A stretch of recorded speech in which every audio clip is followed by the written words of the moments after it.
कंकाल का रहस्य। चौरा गांव के खेतों में इन दिनों खुदाई का काम चल रहा था। असल में इसी गांव से होकर एक अच्छी सड़क गुजरनी थी, इसलिए यहाँ खुदाई शुरू की गई थी। अचानक एक दिन खुदाई करने वाली मशीन से कुछ टकराता है। बाद में जब खोजबीन की जाती है तो वहां से 2 कंकाल मिलते हैं। पुलिस गांव के लोगों से पूछताछ शुरू करती है। आप लोगों को क्या लगता है ये किसके कंकाल हो सकते हैं? अरे साहब, हमें क्या पता ये किसके कंकाल है, आप ही लोग पता लगाइए। हम लोग तो बहुत ज़्यादा डरे हुए हैं। हाँ, हमारी फॉरेंसिक टीम अभी आ रही है। ये बताओ कि इस गांव के रहने वाला कोई जोड़ा गायब तो नहीं ना? क्योंकि शुरुआती जांच में तो ये बात सामने आ रही है कि एक कंकाल किसी पुरुष का है तो एक किसी महिला का। साहब, हमें तो बहुत डर लग रहा है। ऐसे कंकाल मिलने का मतलब गांव के आसपास ही किसी की हत्या हुई है या फिर किसी को जलाकर मार डाला गया है। हाँ साहब, हम अपने परिवार को लेकर बहुत ही ज़्यादा परेशान हैं। देखिए, आप लोगों की परेशानी हम समझ सकते हैं, लेकिन आप लोगों को पुलिस का सहयोग करना होगा, क्योंकि आपके सहयोग के बगैर हम ये पता नहीं लगा सकते हैं कि आखिर ये किसके कंकाल है और इनकी हत्या किसने की।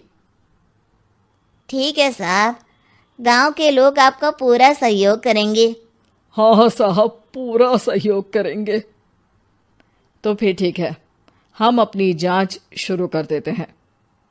कुछ दिन बाद जांच रिपोर्ट आ जाती है। पता चलता है कि ये कंकाल करीब 20 साल पुराने हैं, यानी 20 साल पहले किसी जोड़े की हत्या कर शव को यहाँ पर दबा दिया गया था। इंस्पेक्टर राघव, ये बताओ कि 20 साल पहले की मर्डर मिस्ट्री क्या आप सुलझ सकती है? हाँ सर, क्यों नहीं। लेकिन अब सबूत और गवाह काफी मिट गए होंगे। मुश्किल तो होगी, लेकिन शायद किसी परिवार को इंसाफ मिल सके। इंस्पेक्टर राघव, आप बिल्कुल सही कह रहे हैं। किसी परिवार को तो इंसाफ मिलेगा ही, और किसी को उसके किए की सजा भी मिलेगी। जी सर, मैंने तो जांच शुरू भी कर दी है। 20 साल पहले इस गांव के 2 जोड़े अचानक कहीं गायब हो गए थे। मैंने दोनों ही परिवारों के बाकी के सदस्यों से बातचीत शुरू की तो उन्होंने बताया कि उनके बच्चे शहर गए थे, लेकिन आज तक वापस नहीं लौटे हैं।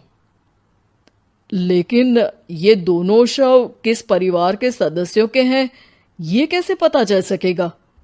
सर, मैंने डीएनए टेस्ट करवा लिया है। आज शाम तक इसकी रिपोर्ट भी आ जाएगी। अच्छा, ठीक है। उसी शाम को सर, डीएनए रिपोर्ट के मुताबिक ये दोनों ही लाशें चौरा गांव के रहने वाले प्रधान सुल्तान सिंह के बेटे और बहू की है। लेकिन इनकी हत्याएं किसने की है, ये कैसे पता लगेगा? इसी का तो पता लगाने की कोशिश में जुटा हूं सर। आज सुल्तान सिंह से मिलने भी जा रहा हूं। मेरा बेटा और बहू तो मेरे लिए सिर्फ यादों में ही रह गए थे। हमें उनकी लाशें तक नहीं मिल सकी थी। आज 20 साल बाद उनके कंकाल मिले हैं। मैं अब किसके लिए जीऊं?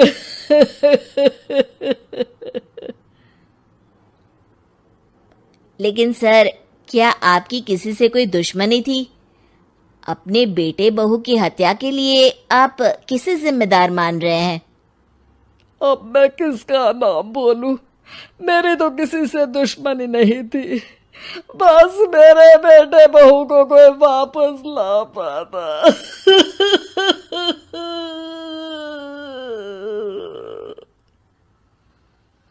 इसके बाद सुल्तान सिंह फूट फूट कर रोना शुरू कर देते हैं। सर, अब आप इनका अंतिम संस्कार करवा सकते हैं। कम से कम इनका शरीर ना सही, इनका कंकाल तो आपको मिला है। लेकिन हाँ, अगर आपको कुछ भी याद आए तो ज़रूर बताइएगा। मेरी तो बेटा अब उम्र हो गई है। लेकिन मेरे बेटे और बहू के हत्यारों का जरूर पता लगाइएगा, क्योंकि जब तक हत्यारे पकड़े नहीं जाएंगे मेरा मन नहीं मानेगा। सर, हमारी पूरी कोशिश रहेगी हत्यारे को पकड़ने की। लेकिन एक बात बताइए, उस वक्त आपको किस पर शक गया था? उस वक्त मेरे एक ड्राइवर को पकड़ा गया था, लेकिन सबूतों के अभाव में उसे छोड़ दिया गया था। अच्छा, और ड्राइवर पर कैसे शक हुआ था? क्योंकि उस दिन ड्राइवर छुट्टी पर था। उस समय लेकिन लाश क्यों नहीं मिल सकी थी? उस वक्त पुलिस ने बहुत कोशिश की थी, लेकिन दोनों की डेड बॉडी नहीं मिल सकी थी। ठीक है, हमारी तफ्तीश चल रही है, मैं फिर आऊंगा। इसके बाद इंस्पेक्टर वहां से चला जाता है और सुल्तान सिंह अपने बेटे और बहू की याद में खो जाते हैं।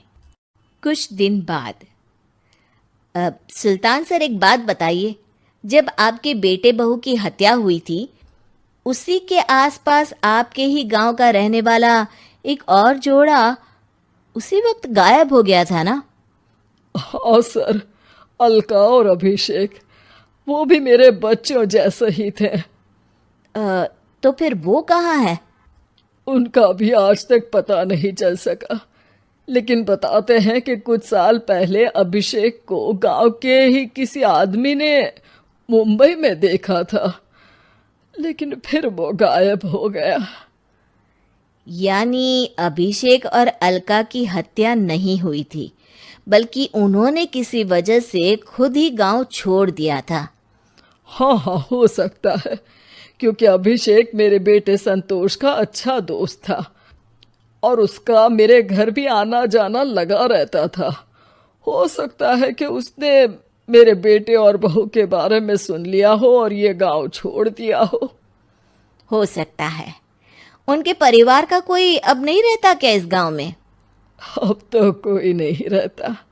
एक चाचा थे, लेकिन उन्होंने भी अपना पुश्तैनी मकान बेच दिया है। वो भी अब कहीं शहर में ही बस गए हैं। ओह, अभिषेक और अलका के बारे में भी पता लगाना होगा। हो सकता है कि वही इस हत्या के बारे में कुछ बता सके। हो तो सकता है, लेकिन वो बेचारे तो खुद ही वक्त के मारे थे, वो क्या बताएंगे। फिर भी सर, जब केस दोबारा खुला है तो जांच तो करनी ही पड़ेगी, और इस बार तो लाशें भी बरामद हुई है। कुछ दिन तक लगातार तफ्तीश चलती रही। एक दिन थाने से सुल्तान सिंह को फोन आता है।